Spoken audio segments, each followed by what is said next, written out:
18. The power to kill. In the Song of Moses, God declares himself the creator, judge, and avenger. In a key sentence, he says, "See now that I, even I am he, and there is no God with me. I kill, and I make alive. I wound, and I heal. Neither is there any that can deliver out of my hand." Deuteronomy chapter 32, verse 39. The Lord declares, "There is no God with me." He does not share his sovereignty with any other power.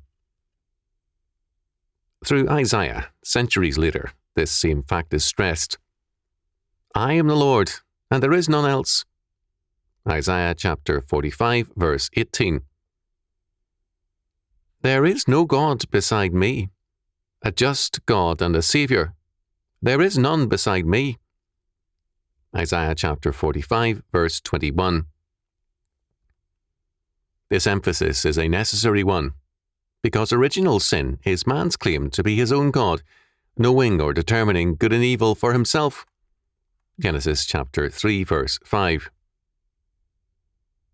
Man's every sinful act has this claim as its presupposition. Man says in his sin, "My will be done, not God's." Humanism is the logical development of this presupposition, and the pagan and modern states represent the institutionalization of man's passion to be his own God. However, despite all man's efforts to create life scientifically, this aspect of man's sinful drive remains unfulfilled. God says, "I kill, and I make alive." And the scientific humanist dreams of creating life. The humanistic state plays God by killing. The more openly and systematically humanistic a state, as witnessed France during the French Revolution, the Soviet Union, Red China, and other like states, the more murderous it is. George Orwell, in 1984, wrote of the humanistic state's goal in gaining power, the exercise of power to stamp the boot of power onto man's face. Refugees from the Soviet Union have written about the delight of their torturers in inflicting pain on their victims. This is man's version of playing God. In Shakespeare's King Lear, Act 4, Scene 1, the Earl of Gloucester says, "As flies to wanton boys are we to the gods. They kill us for their sport." This, very plainly, gives us a common idea of divine power as fallen man sees it. Isabella in Measure for Measure, Act 2, Scene 2, said of man's dreams of power,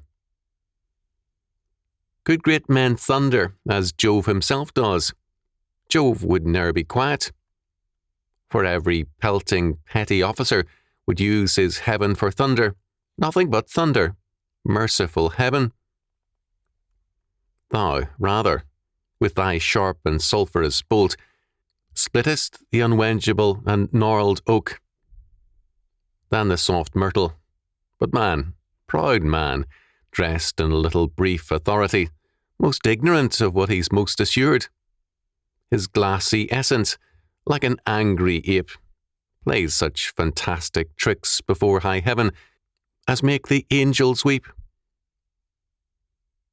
In practice, fallen man plays at being God by killing, or, at least, by exercising obscene and ungodly power over others. Scatology is an example of this. The word scatology comes from the Greek scatos, dung, and scatology is filth and obscene language which centre on excrement. In recent years, some presidents, as well as other men in high places, have been marked by a strongly scatological speech. The meaning of this is a very obvious one. One form of abusive language used by gutter snipes in high and low places speaks of defecating or urinating on others. Such actions are very common in the torture chambers of humanism. In scatological speech, men who cannot get away with like acts in more civilized situations use language as the means of dumping filth on others. It is an exercise of the power to pollute, a way of destroying the good. Our society is increasingly scatological and murderous in the direction of its entertainment. Television and film plots seek to dirty up and to kill the godly and all biblical standards. The direction of a society which sees such things as entertainment is murderous. Unless regenerated by God's saving grace, its goal is to wound and to kill, and to claim, "Neither is there any that can deliver out of my hand." Since to play God is evil, the course of humanism, left to itself, has only one direction. To follow the implications of trying to be God means to seek power over others, which means, ultimately, the power to kill. The popular words for the sex act almost invariably imply taking advantage of and using the other person. Sex becomes disguised aggression. Politics pretends to be the means of promoting the public welfare, but, in the hands of fallen man, becomes a power game. Lavrenti Beria, Stalin's most important head of the secret police, in effect licked that dictator's boots, because, knowing himself, he knew also what motivated Stalin: the lust for power. Beria despised Stalin's mind. He regarded him as a rude boor with no manners, with bad breath, and whose dirty feet smelled from some distance. Beria's delight was to have young adolescent girls brought to him to be raped. The joy was to smash her and to destroy her. Stalin enjoyed these escapades of Beria, and even laughed loudly when he learned some details of this or that escapade of Beria's. Pleasure in the delight of brutal power, the power of life and death over others, was their delight. Not a few of the young girls victimized by Beria committed suicide. In the history of Israel, the significance of Deuteronomy chapter 32, verse 39 was appreciated.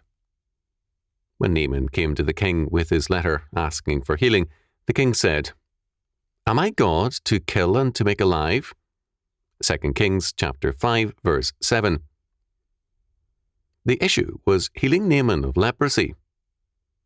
It required the intervention of God's prophet to cure Naaman, and healing, medicine, in essence, is a religious discipline. The physician works to restore health, which is akin to salvation, in terms of godly premises. Likewise, the godly state has the authority to kill in terms of God's law. Even in the approved social forms of killing and making alive, God's priority, law, and creation ordinances must be observed. The goal, however, of men who, in terms of Genesis chapter 3, verse 5, original sin, seek to be God, is to kill or to make alive on radically autonomous and humanistic premises.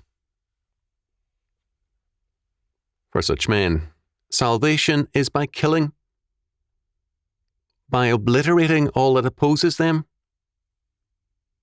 The world will be made into a new paradise, not by regeneration, but by the elimination of one's enemies.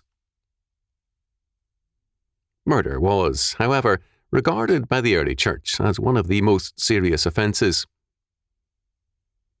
Cyprian saw murder, adultery and fraud as the gravest offences. Pacanus linked murder with fornication and idolatry. Augustine agreed with Pacanus. Abortion was treated by all as a form of murder.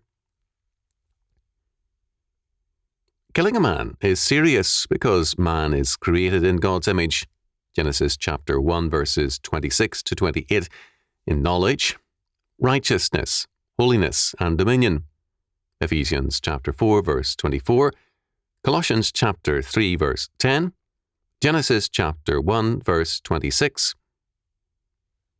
Man, in their hatred of God, strike at God's image-bearer, man. Thus, to kill gives a double, quote, advantage, end quote, to the ungodly. First, killing enables fallen man to play God, to determine for himself the issues of death. Second, killing gives the ungodly a means of striking out against God by destroying his image-bearer. There is, in all this, a third factor. Power is equated with authority. However, only in God is there an identity of the two. In man, power is limited, and all authority is derivative. As men deny God's authority, they seek to replace the resulting loss of moral force with brute power. As a result, the humanistic state becomes increasingly brutal and murderous, as does also humanistic man in the streets. The only rightful power and authority in all creation is that of the triune God. The departure of men from God is their departure from life itself. He that sinneth against me wrongeth his own soul. All they that hate me love death. Proverbs chapter 8, verse 36.